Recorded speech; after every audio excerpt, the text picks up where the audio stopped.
Hello, everybody, and welcome to a series that many of you have been asking for. I'm going to be going over in detail each of the premiums in War Thunder, at least starting with the ones that I own.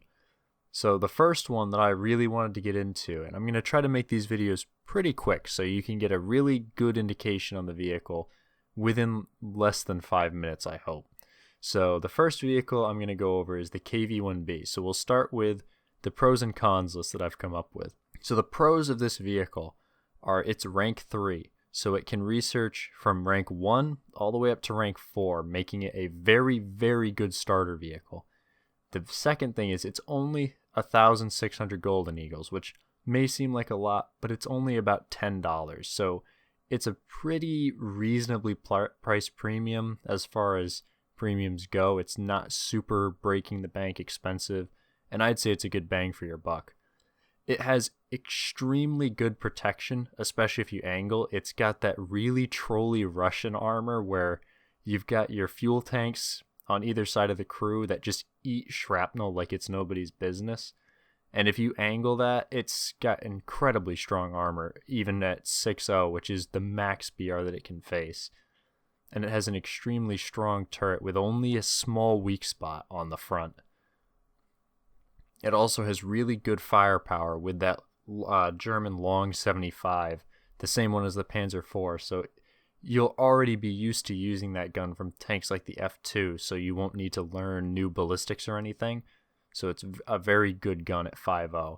It's got the decent mobility of a KV-1. It's not going to be going around the battlefield flying around like an R3T20, but it will get where it's going in a decent amount of time, and it can change positions reasonably well.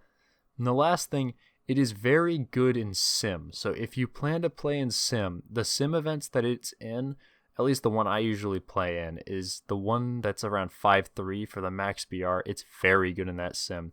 That being said, one of the cons is you will be team killed a lot. It happens. People are stupid and they don't know, even though this thing's been in the game for years now, that it's a German KV-1. So be prepared to get team killed.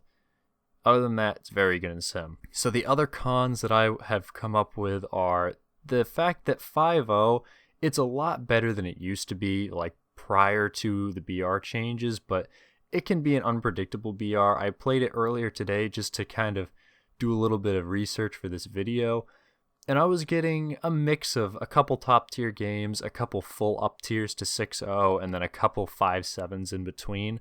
It was pretty reasonable. I did well in all the games, so you can't really complain too much, but at 6.0, the tank does start to get long in the tooth and its armor starts to not be as good, but it's still a completely capable vehicle. The other cons are it's not the greatest lineup to support it. I'll show you the lineup that I use, and it really is kind of mediocre at best without other premiums, that is. So if you pick up a couple other premiums, you can have a really good lineup, but without that, you're using 4.7 tank destroyers, so they're still completely capable, but just know that you're not going to build a 5.0 lineup around this unless you're using only aircraft, because there really aren't any German 5.0 tanks. So unless you use 5.3 or 4.7, you're not really given much of an option.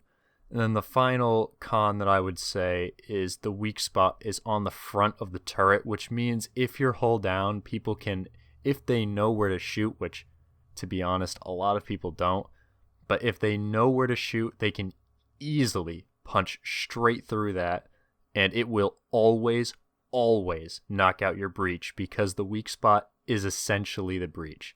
So that's the pros and cons that I would give. I would rate the KV-1B, and I'll be doing this for all the premiums, I would rate it as a 9 out of 10 for a premium vehicle. There really are not many that I would recommend over this. I like this tank so much, I have bought it 3 different times. I bought it once on my original account, I bought it twice on the account that I'm currently on, and I bought it a 3rd time for my sister to help her grind up through the Germans easier. So if that doesn't show you how much I absolutely love this tank, I don't know what will.